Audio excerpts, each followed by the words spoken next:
essere.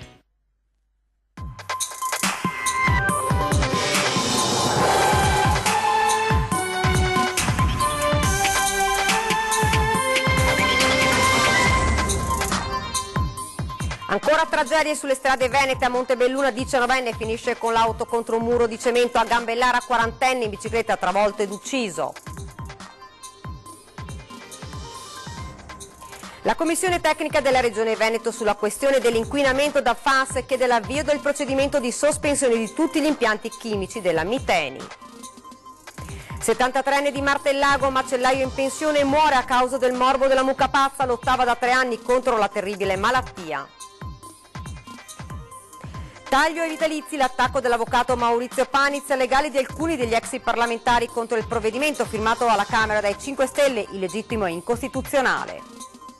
A Treviso stamani i funerali di Carlo Benetton, Duomo gremito, vertici del mondo industriale e istituzionale, ma anche gente comune, tutti stretti e fratelli dello storico impero di Ponzano. Imprenditore 60enne di Padova, ricattato e costretto a pagare dal giovane kosovaro con il quale aveva una relazione, l'estorsione bloccata dalla polizia e il responsabile arrestato. A settembre il Consiglio regionale del Veneto terrà una seduta sulla Marmolada, tornata tutta in territorio trentino per decisione di Roma. Andremo lì per rivendicare una cima che sino a pochi giorni fa era per metà veneta, dice Roberto Ciambetti. Decoro a Venezia, sono arrivati nuovi steward in piazza San Marco, mentre la città pensa al Redentore e alla gestione dei flussi turistici in sicurezza. Buonasera, ben ritrovati, edizione regionale dei notiziari di Antenna 3, lo avete dunque sentito dai titoli: tragedia nella notte a Montebelluna, un giovane alla guida di una Volkswagen Polo ha perso il controllo della macchina ed è finito contro il muro di recinzione di un'abitazione, la vittima è un 19enne di Cairano San Marco, il servizio. A terra rimangono i segni indelebili dell'ennesima tragedia, il muro crepato dallo schianto violento che non ha lasciato scampo ad un ragazzo di appena 19 anni. Elia Cavarzan di Cairano San Marco era alla guida della sua Volkswagen Polo, stava viaggiando da Barcon di Vedelago in direzione Montebelluna quando, per cause ancora da accertare, ha perso il controllo della macchina. È stato un attimo, l'auto ha prima divelto un palo dell'illuminazione e poi si è schiantata contro il muro di cinta di un'abitazione, un boato che ha squarciato il silenzio della notte. Ho sentito una botta, ma non ho neanche guardato prima, perché dormivi già. Dopo si è reso conto? E dopo, quando ho sentito un po' di confusione qua e là, e ora sono venuto a vedere e ho visto che era la macchina già su per là. Il ragazzo è rimasto intrappolato dentro quell'inferno di lamiere contorte, la tragedia all'incrocio tra via Traversaghi e la Castellana a Montebelluna. Immediatamente è stato dato l'allarme, terribile la scena che si sono trovati di fronte i soccorritori, la porta della macchina bloccata, sul muro il segno della ruota della macchina e quella crepa evidente che racconta la tragedia. Sono stati i vigili del fuoco ad estrarre Elia dalla vettura, poi i disperati tentativi di rianimazione da parte dei sanitari, ma per il 19enne non c'è stato nulla da fare. Una strada pericolosa e molto trafficata, hanno spiegato i residenti, e le auto corrono a velocità sostenuta. Tantissimo, tantissimo, proprio veloci, sia le moto che le macchine. Veramente qui fanno delle volte le curve che è da prendere paura. Il grave incidente è accaduto poco prima delle 2 del mattino, quando in zona era in corso un forte temporale. La dinamica è comunque al vaglio della Polizia Stradale di Treviso. È morto dopo un giorno di agonia il 26enne padovano coinvolto mercoledì in uno schianto in provincia di Ferrara. Sentiamo. Dopo lo schianto lo hanno estratto in condizioni gravissime dalla sua classe B. Il volo disperato in elicottero all'ospedale di Bologna e i tentativi dei medici del reparto di rianimazione del Maggiore non sono bastati. Ha lottato per un giorno Edoardo Mutton, 26 anni, di Padova, agente di commercio di una compagnia telefonica.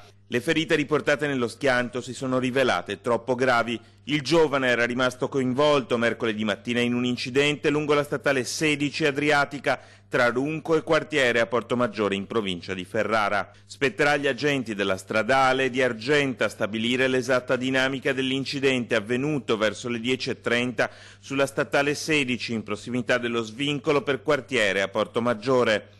La Mercedes classe B 180 condotta dal 26enne stava percorrendo l'Adriatica in direzione di Consandolo quando, per cause ancora in corso d'accertamento, si è scontrata frontalmente con un tir di una ditta veronese.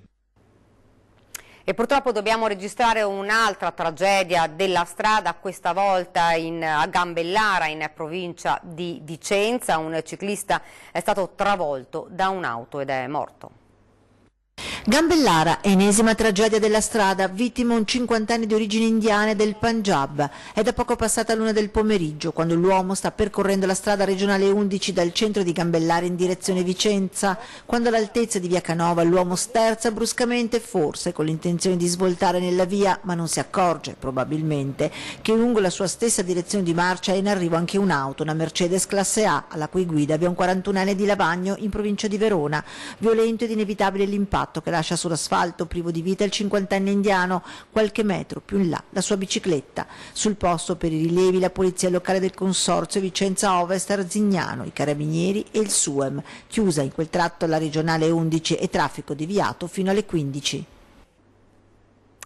La commissione tecnica istituita dalla Regione Veneto sulla questione dell'inquinamento da PFAS chiede l'avvio del procedimento di sospensione di tutti gli impianti chimici della Miteni. Il comitato tecnico ha esaminato oggi la situazione ambientale determinata a seguito dell'attività di recupero dei rifiuti esercitata da Miteni e oggi sospesa.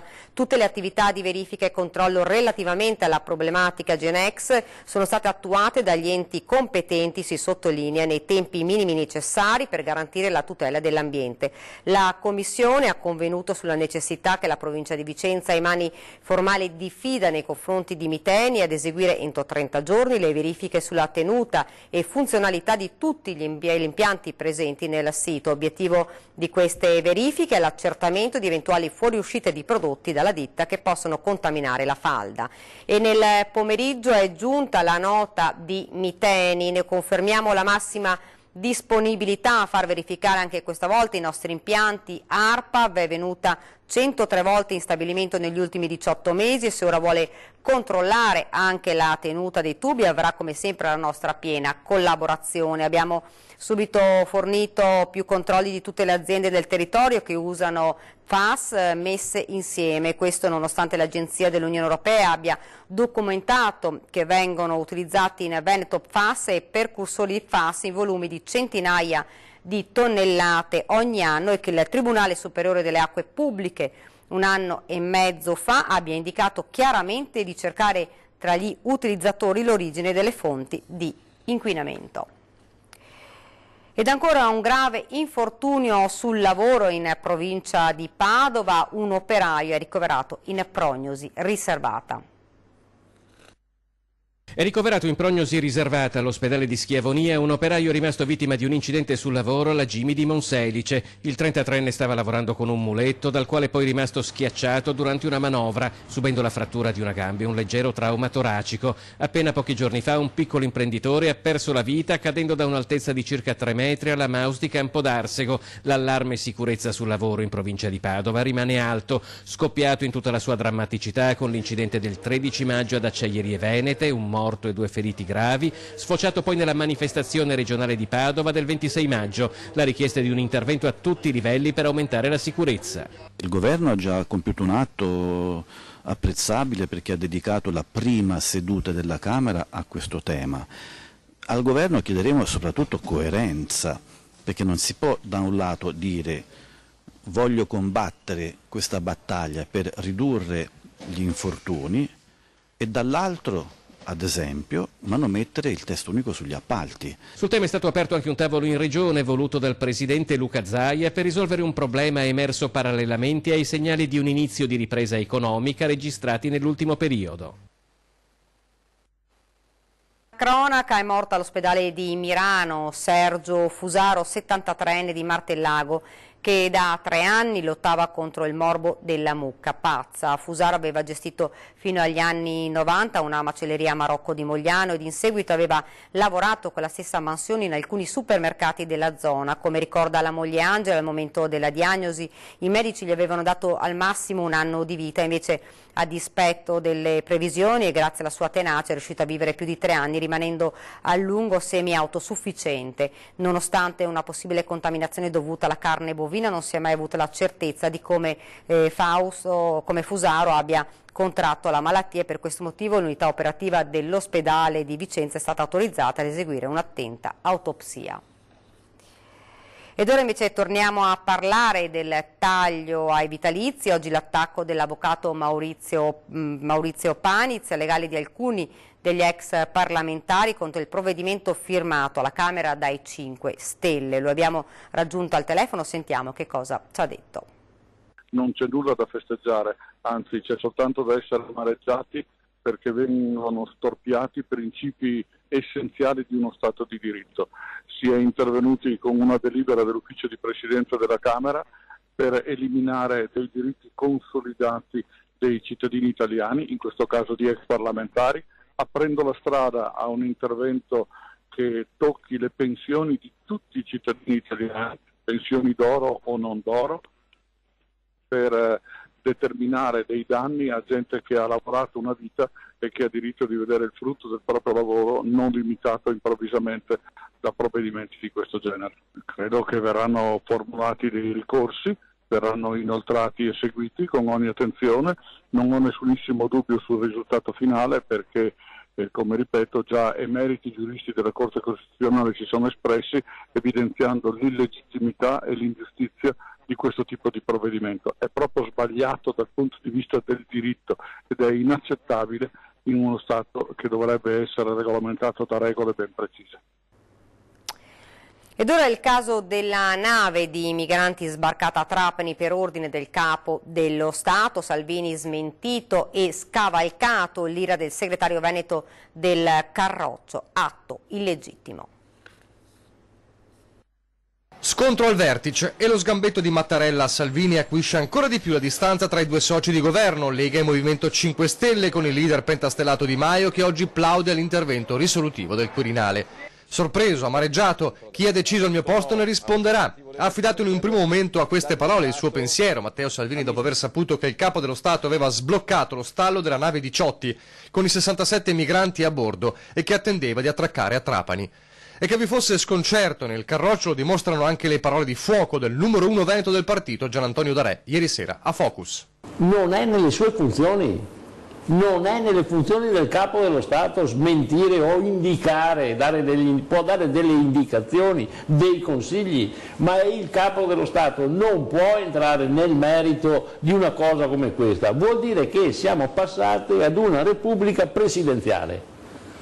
E allora dobbiamo cambiare la Costituzione, è un atto anticostituzionale fatto dal Presidente della Corte Costituzionale, cioè il Capo dello Stato. Lo stop, ripetuto più volte dal Ministro dell'Interno e Vice Premier Salvini, era nessuno sbarco se prima non si fa luce sui responsabili del tentato dirottamento della Guardia Costiera. Dovranno scendere in manette. Muro ribadito per 48 ore prima che intervenisse Mattarella ordinando lo sbarco. Non è possibile. Questo è un atto illegittimo del Capo dello Stato. Lo può fare? Certo che sì, ma cambiamo la Costituzione, facciamo una Repubblica presidenziale. Ma oggi l'alleato di governo e vice premier Di Maio dice: se Mattarella ha agito così bisogna rispettare la sua azione, ha sbloccato la situazione, servono procedure più veloci. Noi avevamo la preoccupazione che dovesse essere perseguito chi aveva commesso violenza sulla nave, ma la competenza è della magistratura. Che Salvini abbia esagerato o meno non me ne frega niente, continua. La cosa importante è che con l'intervento del Presidente si sia sbloccata la situazione. Anche perché i contorni della presunta violenza a bordo sono poco chiari. Nelle ultime ore intanto Salvini ha ribadito: mi farebbe arrabbiare se coloro che sono sbarcati finissero tutti a piede libero, ma sul Capo dello Stato ha cercato una ricucitura. Non si è mai intromesso in quello che ho fatto come Ministro dell'Interno, io non ho niente da chiarire. Se comunque Mattarella vuole capire cosa ho fatto, io sono a disposizione. Ed ora ci spostiamo nel veneziano, sconcerto per un avviso dai toni xenofobi esposto nello studio di un dentista a Mestre.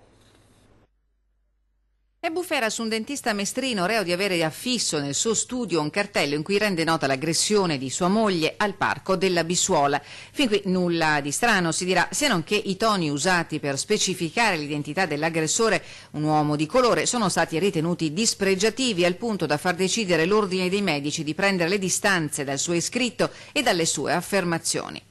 L'episodio, secondo il racconto del professionista, è accaduto qualche giorno fa. La moglie del dentista si era recata al parco in bicicletta, l'aveva posteggiata per andare a camminare, se no che al suo ritorno la donna avrebbe sorpreso l'uomo di colore armeggiare attorno al lucchetto che legava la bici alla rastrelliera.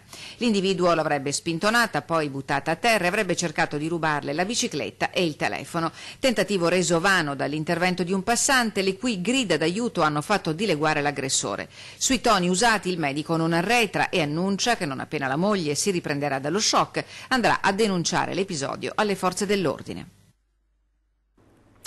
Ed ora andiamo invece a Treviso, Duomo gremito questa mattina per i funerali di Carlo Benetton, vertici del mondo industriale e istituzionale ma anche gente comune. Il dolore dei fratelli Luciano, Gilberto e Giuliana, il feretro portato dai giocatori del rugby, la lettera delle nipotine.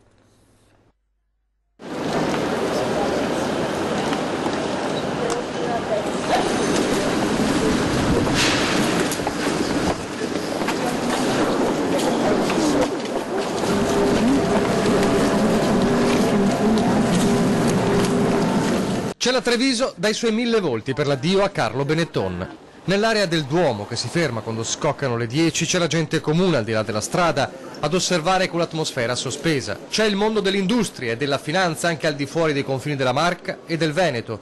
C'è il mondo istituzionale, ci sono anche i giocatori della Benetton Rugby. E poi ci sono loro, la famiglia.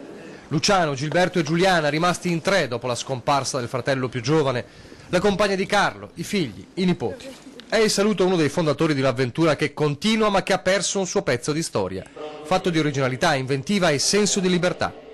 Amava la natura Carlo Benetton e non è un caso se sulla bara, sopra la corona di rose bianche, venga posta una foto che sintetizza lo spirito di una vita. Duomo gremito per la messa celebrata da Don Adelino Bortoluzzi, parroco di Santa Maria del Rovere, che in un passaggio dell'omelia ricorda quanto la morte di uno dei figli di Carlo, Stefano, scomparso 18enne nel 1985 in un incidente stradale, rappresentasse una lacerazione ancora grande nel suo cuore. La morte di Stefano è stato un dolore mai definitivamente chiuso per Carlo, ma ora lui ha la possibilità di curare la ferita e di ritrovare chi non ha mai lasciato.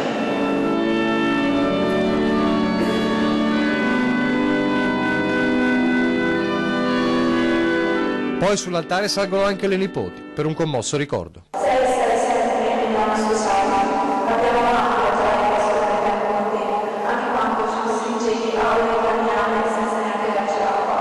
All'uscita sono i giocatori della Benetton Rugby a portare a spalla il feretro. È il vero ultimo momento dell'addio. Malinconia e commozione negli occhi fissi sulla bara che viene tumulata nel cimitero di famiglia. L'ultimo viaggio di un sognatore. Ed ora ci fermiamo un attimo, pochi secondi di pubblicità.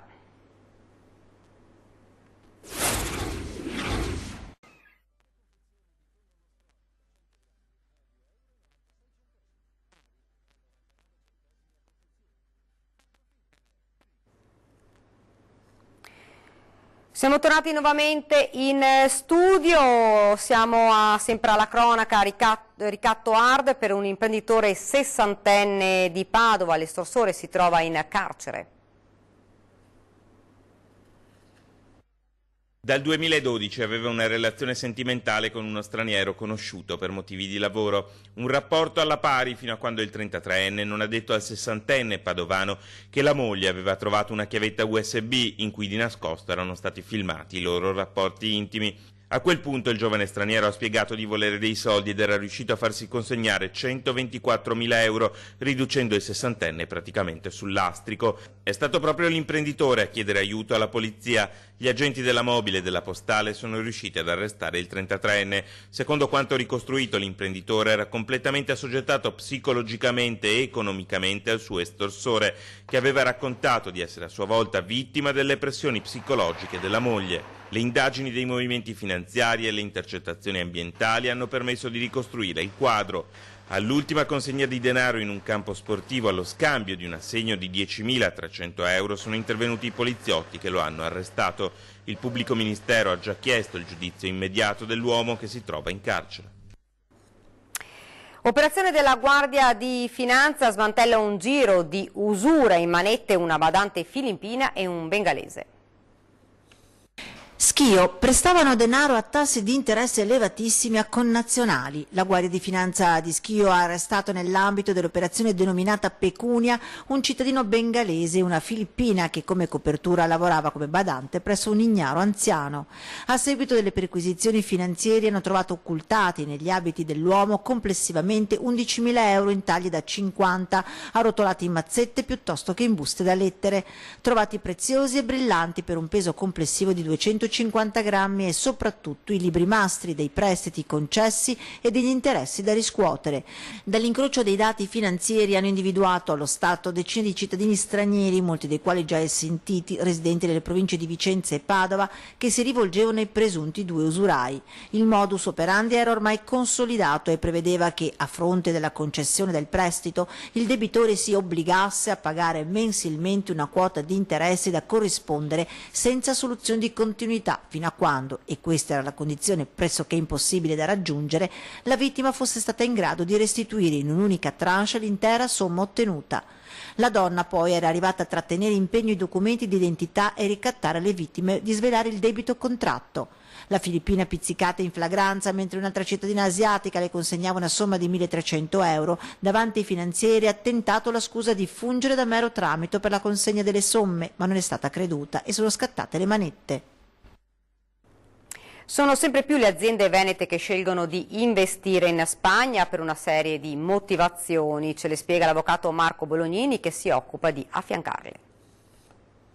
La Spagna è un paese che piace agli italiani per gli investimenti, per la vicinanza anche, se si vuole, in un certo senso culturale, e ci sono numerose aziende venete, ce ne potrebbero essere anche di più, volendo, perché il terreno è abbastanza fertile. Comunque sì, c'è una rappresentanza veneta abbastanza nutrita. A parlare è uno dei soci fondatori, un veneziano, di un importante studio legale con base in Spagna che accompagna le aziende venete nella loro decisione di trasferirsi in terra straniera. Le motivazioni di questa scelta sono molteplici. La burocrazia è meno stringente, anche se comunque ci sono delle complessità che vanno affrontate caso per caso, soprattutto relative al sistema di riparto del potere territoriale in Spagna. È uno Stato a forte autonomia regionale, però diciamo che è un paese che piace proprio perché c'è una certa accettazione e proattività dello Stato per accogliere nuovi investimenti stranieri. Consiglio che mi sento di dare all'imprenditore, all'impresa che voglia fare un primo approccio con il mercato spagnolo, comunque di non prendere sotto gamba le differenze culturali, normative, tributarie che esistono fra i due paesi. Investire in Spagna non è comunque una passeggiata. È più semplice, ma non è una passeggiata di salute. Si può aprire un bar con tutte le licenze del caso, si può aprire un impianto industriale con tutte le licenze del caso, ma se qualcosa non funziona te lo chiudono, arrivano le sanzioni amministrative come da qualsiasi parte del mondo, così in Spagna, e l'iter autorizzativo comunque non è scontato. Ai primi di settembre il Consiglio regionale del Veneto terrà una seduta sulla Marmolada, la montagna tornata tutta in territorio trentino dopo il recente pronunciamento dell'Agenzia del Territorio di Roma. Andiamo lì per rivendicare una cima che sino a pochi giorni fa era per metà veneta, sottolinea il presidente dell'Assemblea Veneta Roberto Ciambetti, ma anche per rendere omaggio nel centenario della Grande Guerra ad uno dei luoghi teatro di alcune delle battaglie più aspe. Sarà il Consiglio regionale più alto d'Europa e non a caso la macchina organizzativa veneta si è già mossa. Sono arrivati i nuovi steward in piazza San Marco mentre la città pensa al Redentore e alla gestione dei flussi turistici in sicurezza. Sono arrivati 15 ragazzi, fra ragazzi e ragazze, per cominciare quel servizio che serve per implementare la nostra campagna Enjoy Respect Venezia e si va ad aggiungere a tutte le misure per la gestione dei flussi che abbiamo preventivato nel progetto di governance territoriale del turismo a Venezia. Fino al 31 dicembre i Gardens effettueranno quasi 8.000 ore di servizio nei punti nevralgici della città: Piazza San Marco, Piazzale Roma, Fondamenta Santa Lucia, l'area Realtina, Santi Apostoli, Fondamente 9, Campo della Carità, Campo San Bartolomeo, e saranno attivi anche durante i festeggiamenti per il Redentore, che vede già pronta la macchina della sicurezza e il ritorno dei varchi per la gestione dei flussi turistici. Da oggi ininterrottamente fino al 19 agosto, tesi a fronteggiare quella che diciamo è una stagione critica per la città, per afflusso di turisti soprattutto dalle spiagge durante le giornate di tempo meno bello. Proseguiamo nella sperimentazione e siamo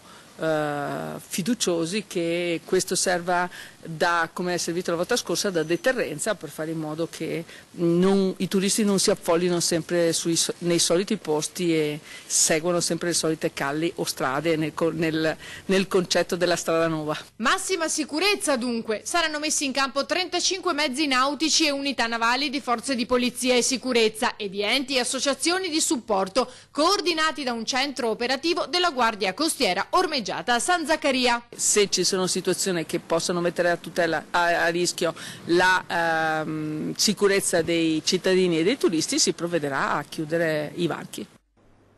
Ed è davvero tutto per questa edizione del nostro telegiornale. Vi lascio alle previsioni del tempo. Grazie davvero per averci seguito. Buona serata.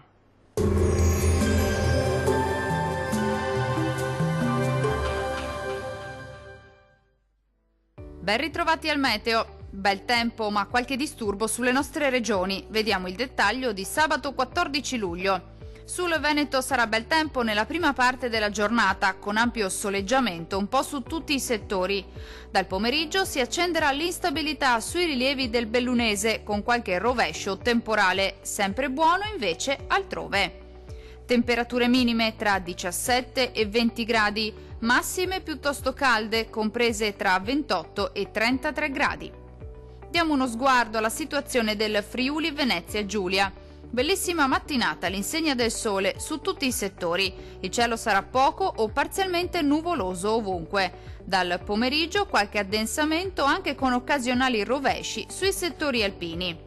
Temperature in aumento con minime comprese tra 18 e 20 gradi. Valori massimi oscillanti invece tra 29 e 32 gradi circa. Vediamo infine la situazione del Trentino Alto Adige. Bel tempo su tutta la nostra regione, specie al mattino. Col passare delle ore si accenderà l'instabilità, con temporali sparsi ma piuttosto frequenti, possibili soprattutto sui settori alpini di confine. Temperature molto calde con minime comprese tra 17 e 18 gradi. Valori massimi oscillanti invece tra 29 e 32 gradi. Dal meteo di Antenna 3 per ora è tutto. Arrivederci.